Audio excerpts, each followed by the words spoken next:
Richard Branson's Virgin Orbit succumbing to the stiff competition in the race to get a piece of the space action. Here with more on what lies ahead in the space race is Eric Berger, senior space editor at Ars Technica and author of Liftoff, Elon Musk and the desperate early days that launched SpaceX. Good to have you on the show here, Eric. So looking at this time for space startups, where are we at the moment, especially as we now see the fall of Virgin Orbit?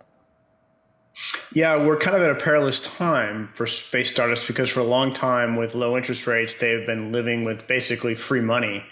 And now we're seeing, capital availability dry up and it's being more expensive to borrow and raise funding. And a lot of these companies, Virgin Orbit included, we're still pretty far away from delivering profits or certainly positive cash flow. And so it becomes more difficult to convince investors to part with money when you have 675 employees and are launching 2 or 3 rockets a year. That's just not financially sustainable. So then compare that to SpaceX then. Obviously SpaceX far and away now, especially with Virgin Orbit falling behind, the front runner here. What is SpaceX doing right?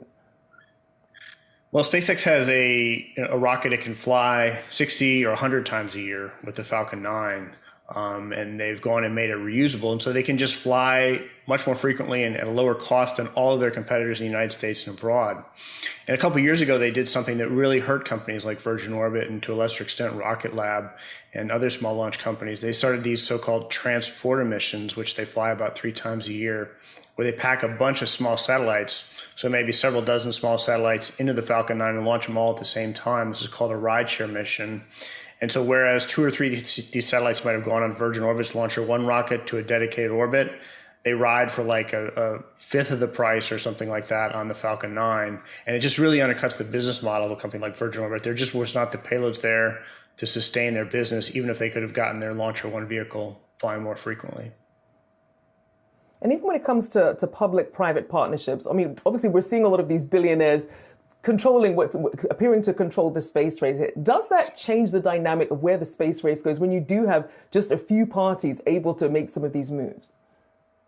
It absolutely changes things. I mean, we have seen SpaceX in particular come in and really change the business model by which NASA operates.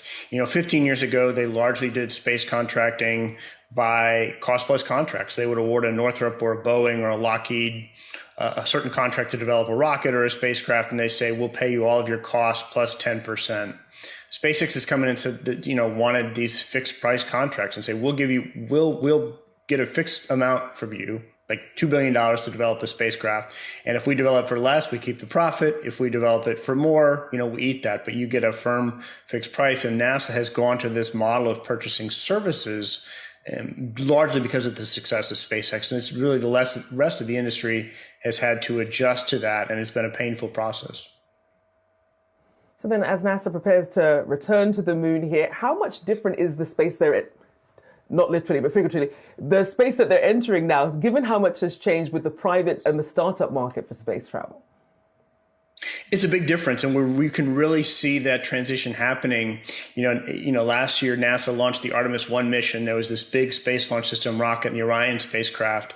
Those programs are more than a decade, in some case 15 years old, and they were developed under the traditional cost plus modeling.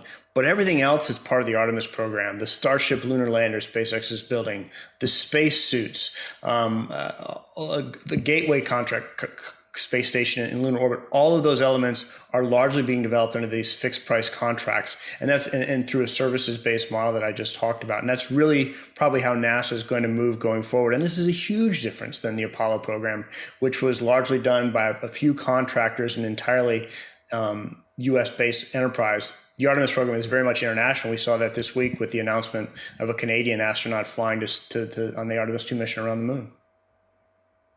And we're expected to be days away from that SpaceX move with the Starship there. A lot of people wondering, at what point will SpaceX go public?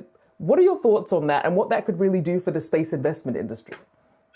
Yeah, so SpaceX is now internally targeting, I think, no earlier than April 17th for that Starship launch from South Texas. The whole company, I just don't see going public for a long time, if ever. That's because the long-term vision of SpaceX, why it was founded, really was to settle Mars, as kind of crazy as that sounds. That is the underwriting vision of that company. And there is not much profit in that. So, being being, having to answer to shareholders for that probably is not something that Musk wants to do with SpaceX. However, I do think it's likely that we'll see Starlink. This is the satellite internet business spun off in the next few years, in which case people could own a business or own a piece of SpaceX through the Starlink program, which will be profitable. We'll certainly be tracking that and all the launches that are upcoming. A big thank you there to Ars Technica's Eric Berger. Thank you for your time this morning.